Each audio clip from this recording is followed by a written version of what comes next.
but like you not only direct and write and produce, but you do all the special effects and makeup. I do. Yeah. Yeah. I mean, it's for the up until the third movie. Third movie, I didn't. First time, I didn't do it. I mean, these scenes sometimes that I'm watching, sometimes I think this had to take a day or two. You're right. Sometimes it take more. I'm going to guess what took the longest to shoot. I'm going to guess it. Go for it. Terrifier 2 in the bedroom scene. You are correct. That probably took 4 days. Yeah, I'd say, I think we started filming it when we weren't prepared with the effects.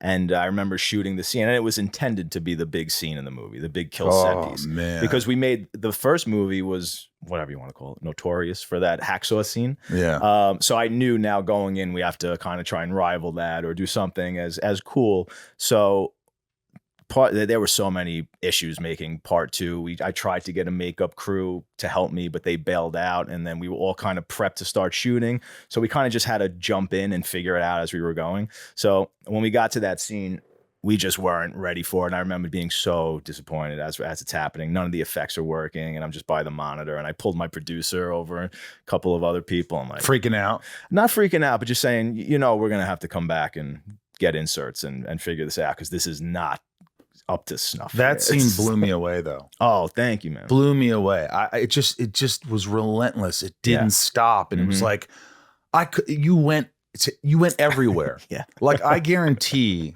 guys like Tom Savini watched that and probably called you up. Well, I got close to Savini now, and Savini's my makeup. And he's in 3. He's in 3. He's my makeup hero. Every time I'm asked, how did you get into makeup effects? Love him. The only real, definitive answer is I discovered his VHS tape called Scream Greats when I was a kid. And it was just 45 minutes of his movies and his work. And I fell in love with monster making at that point.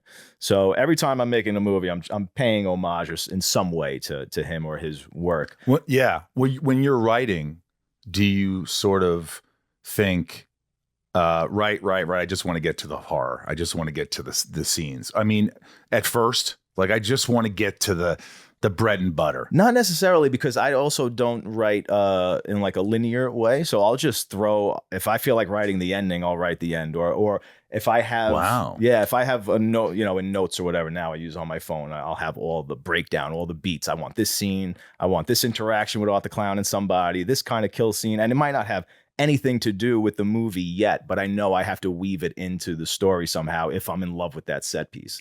So there's no strict rule or formula as to how I write the script, but I bounce all over the place. Do people ever, producers, say, hey, let's cut down the movie, or let's cut down this scene? I think we got it. Come on. Like, I think let's move on. We got to, and you're no, we don't have it. In fact, we got another day of this. All the time. That's my partner, Phil, who's my favorite person on the planet. But he's seen you like, well, it's his job to keep me on a leash to some degree, because I will ask for 10 days to shoot something when we only have the money to shoot it for 3. So at some point he has to be like, you can't. We have to stop now.